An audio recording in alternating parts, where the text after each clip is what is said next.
할렐루야. 3월이 복되시기를 축원합니다. 학교에 자녀들을 보내는 부모님들 바쁘게 지내셨을 겁니다. 또 아이들도 기대하고 학교에 갔겠죠. 좋은 친구, 좋은 선생님을 기대하면서 갔을 겁니다. 만남의 복이 있어야 합니다. 좋은 선생님도 만나야 되고 좋은 친구도 만나야 되지만 여러분의 자녀들이 좋은 학생이 되어야 하고 좋은 친구가 되어야 합니다. 여러분들의 자녀들이 만남의 복이 있기를 축원합니다. 우리 성경을 들고 고백하겠습니다. 저는 예수 믿어 구원받았습니다. 저는 예수 믿어 하나님 자녀 되었습니다. 저는 예수 믿어 천국 백성 되었습니다. 하나님께서 선물로 주신 오늘 하나님 말씀으로 가르침을 받습니다. 눈을 열어 주의 법 안에 있는 놀라운 진리를 보고 깨닫게 하소서. 아멘으로 순종하여 하나님께 영광 돌리는 삶 되게 하소서. 아멘. 그런 삶이 되시기를 축원합니다. 전성기가 있죠. 전성기. 어떤 일이 잘 되는 때, 어떤 일을 잘할 때, 그럴 때를 전성기라 그러죠.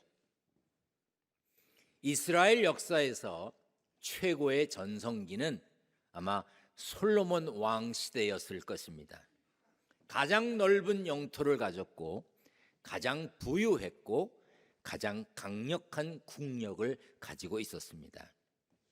솔로몬 시대에 이스라엘이 누렸던 부국 강병은 솔로몬의 아버지 다윗이 기틀을 잡아두었기 때문에 가능했습니다. 이스라엘이 강국으로 도약할 토대를 세운 다윗은 자신 혼자만의 능력으로 그 일을 하지 않았습니다.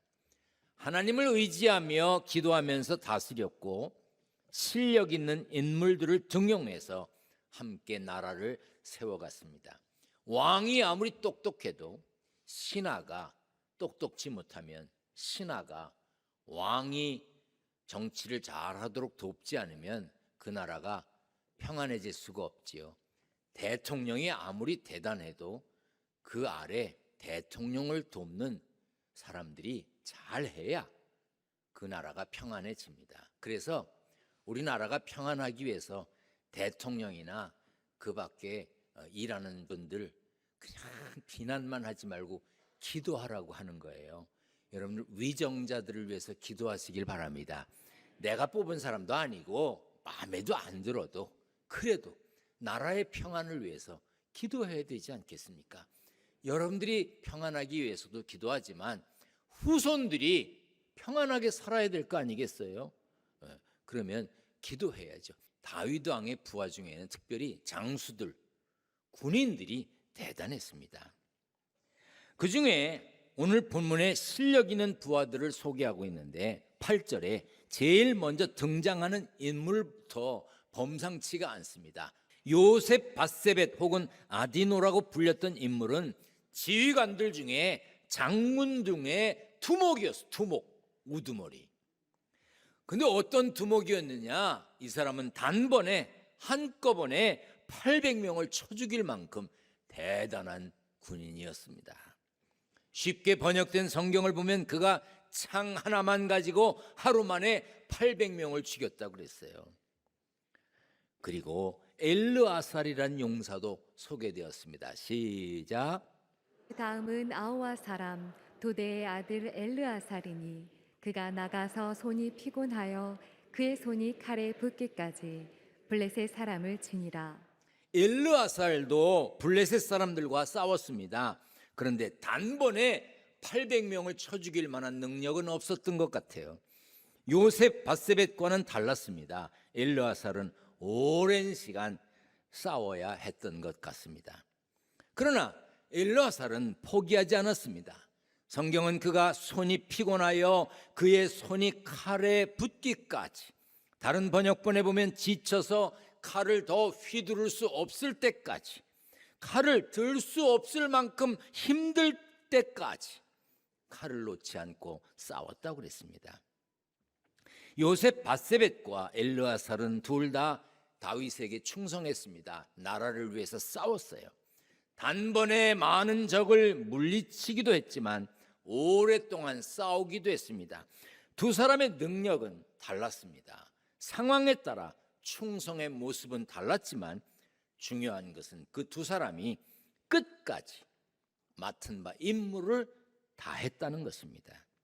자신의 형편과 일이 처한 상황에 따라 시간과 노력은 다를 수 있지만 주어진 일을 끝까지 해냈다는 것이 중요하지요. 가끔은 어떤 일을 하게 될 때 쉬운 일이 있죠. 뭐 그 정도야 뭐 우습지요. 다른 사람들은 쩔쩔매는 일도 그냥 금방 해치울 수 있는 일이 있습니다. 각자의 능력이 다르잖아요. 요셉 바세벳은 단번에 800명을 쳐 죽였는데 그렇게 대단한 능력을 발휘할 때가 있잖아요. 제가 어떤 일을 생각하고 며칠 동안 고민도 하고 이렇게 저렇게 스케치도 해보고 이렇게 하는 게 좋을까 저렇게 하는 걸 좋을까 이렇게 하고 부목사님 불러서 과제를 줬습니다. 이것 좀 연구해봐. 그런데 과제를 주자마자 10분도 안 돼서 답을 얻어갖고 오는 부목사님이 있어요. 그러면 야 대단하다 그런 생각도 들지만 사람이 그러면 안 되잖아. 좀 연구해보고 보다 나은 생각은 없을까 해보고 와야지. 어떻게 금방 답을 얻어갖고 와. 그런가 하면 어떤 부목사님은 아무리 기다려도 답이 안 와. 나중에 답답해서 그냥 내가 해버려. 그러면 또 미안하다는 말도 안 해. 그 언제 답이 올지 기다리면 몇 년 갈 수도 있어요. 사람마다 다 능력이 다르고 잘할 수 있는 게 다르잖아요. 때로는 우리들도 주어진 일이 벅찰 때가 있습니다. 열심히 해도 엘르아살처럼 그냥 막 손에 칼을 들 수 없을 만큼 지쳐도 그냥 겨우 해내는 사람이 있는가 하면 요셉 바세벳처럼 금방 해치우는 사람이 있지요. 코로나가 한창일 때요. 기둥교회 뭐 다른 교회도 마찬가지겠지만 기둥교회 부목사님들 전도사님들 정말 고생 많이 했습니다. 아무도 없는 곳에서 설교를 하고요. 그걸 촬영하고 그걸 또 편집을 합니다. 거기에 자막을 넣고 음악을 삽입하고 이게 보통 어려운 일이 아닙니다. 근데 저는 이렇게 시켰습니다. 누구도 누구의 것을 해주지 마라. 각자 해라. 여러분 그거 굉장히 어려운 겁니다. 그런데 어떤 부목사님은요 퇴근 시간 전에 다 하고 가. 근데 내가 누구라고 이름 부르고 싶지만 누구는 밤 12시에 퇴근한다고 연락이 와. 그 다음날 물어요. 다 했냐고. 오늘 더 해야 된대. 그게 각자 달라요. 굉장히들 고생했습니다. 지금은요 우리 부목사님들 전도사님들 방송국에 취직해도 돼. 완전 기술자야. 그런데 코로나가 끝나가.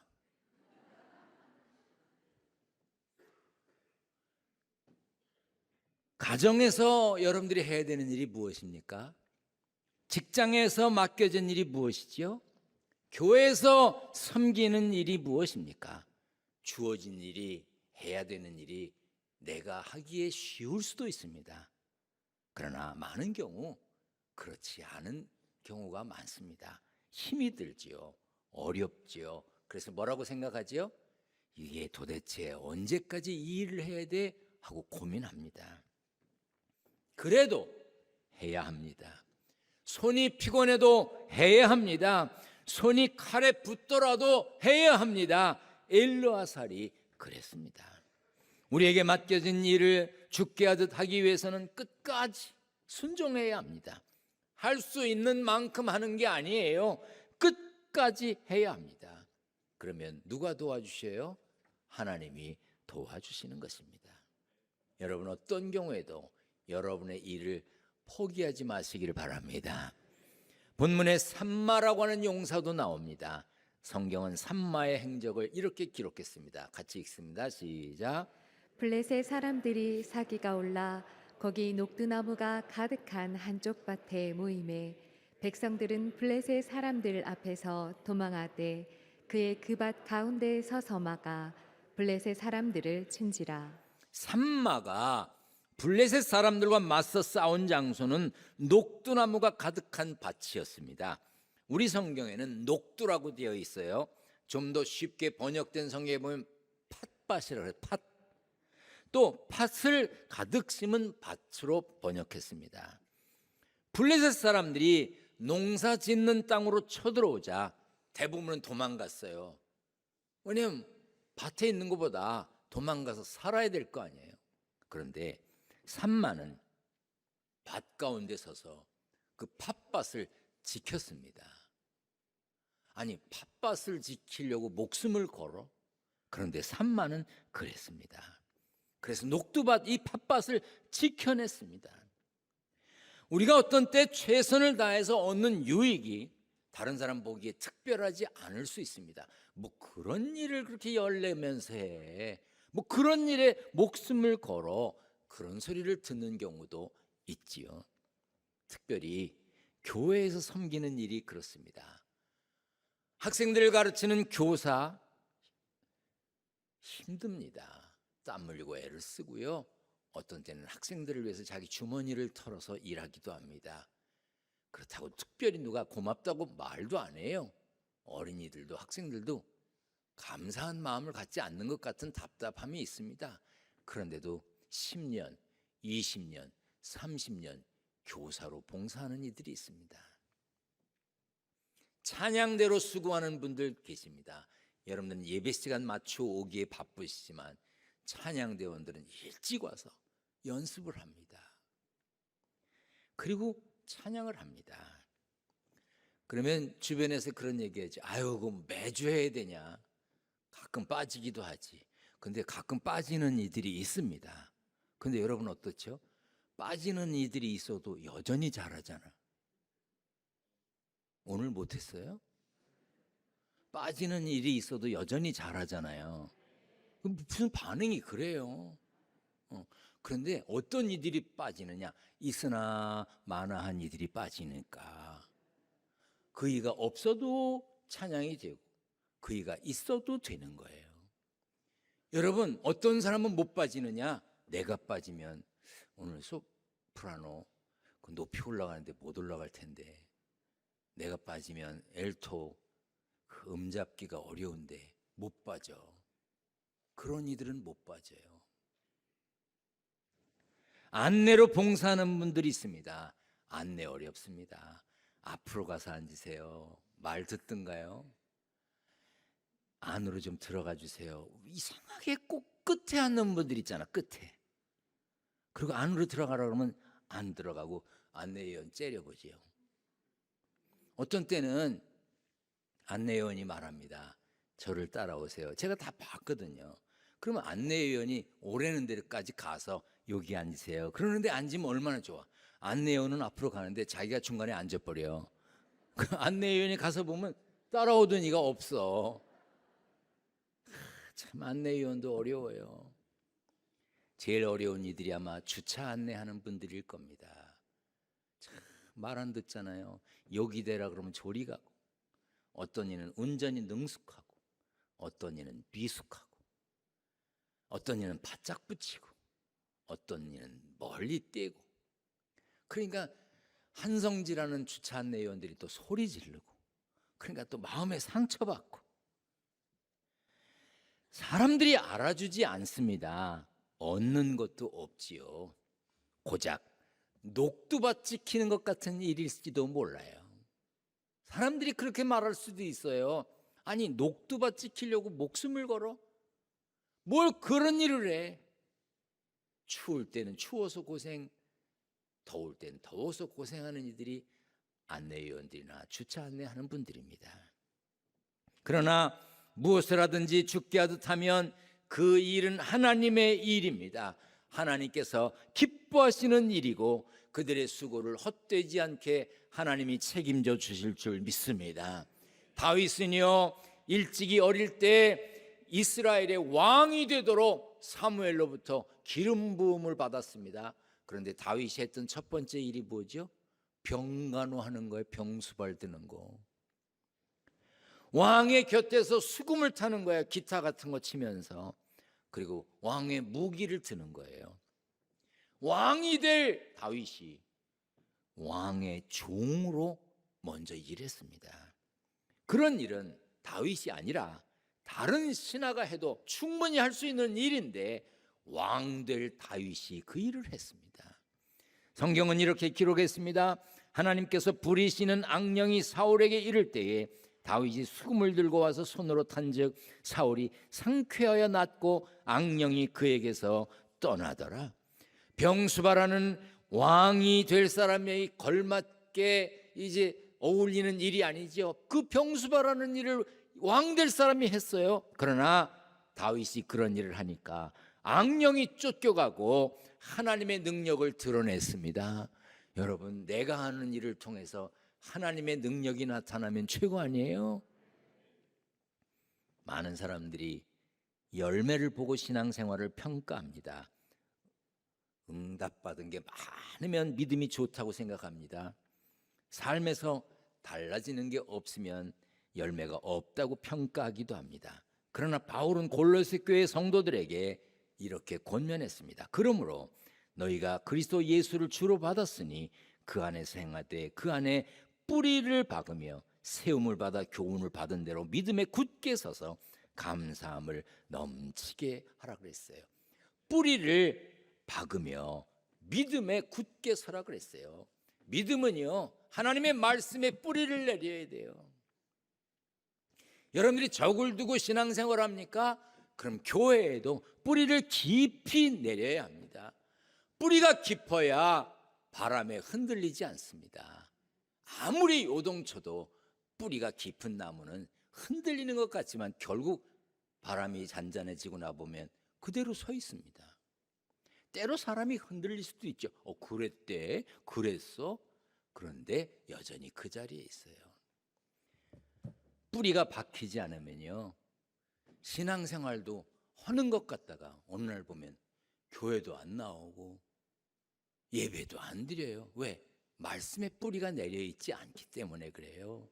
교회에도 뿌리가 내려져 있지 않으면요, 교회를 식당 옮기듯 옮겨 다녀요. 뿌리가 깊이 내리면 그렇게 못합니다. 10년을 다니고 20년을 다니고 30년을 다녀도 뿌리를 내리지 않는 이들이 있습니다. 그들은 언제든지 아쉬움 없이 가는 거예요. 제가 아마 지금쯤은 이런 얘기해도 괜찮을 거라고 생각됩니다. 제가 한동대학교에 강의할 일이 있어서 차를 몰고 가기도 멀고 그래서 비행기를 타고 갔어요. 그런데 비행기 안에서 저한테 인사하는 분이 계시더라고요. 기둥교회 다닌다고. 근데 저는 그때까지 그분을 자세히 몰랐어요. 근데 비행기 안에서 만났으니까 이제 그분을 기억했습니다. 근데 그분이 기둥교회에서 신앙생활 잘 하다가 어느 날 천안으로 이사를 간대요. 그래서 내가 천안 나사렛 대학교에서 강의를 마치고 신방을 가겠다 그랬어요. 그래서 이사 간 집에 신방을 갔습니다. 제 마음에는 천안으로 이사 갔으니까 여긴 못 올 것 같아서 천안에 제가 아는 목사님을 오시라 그랬어요. 신방을 같이 했습니다. 그리고 뭐라 그랬냐면 이분이 기둥교회 출석하던 분인데 천안으로 이사 오셨습니다. 이제 이 교회를 나가세요. 그리고 잘 돌봐주시길 바랍니다. 이렇게 부탁했는데 그분이 누가 교회 옮긴다고 그랬어요? 부천으로 갈 거예요. 그러는 거예요.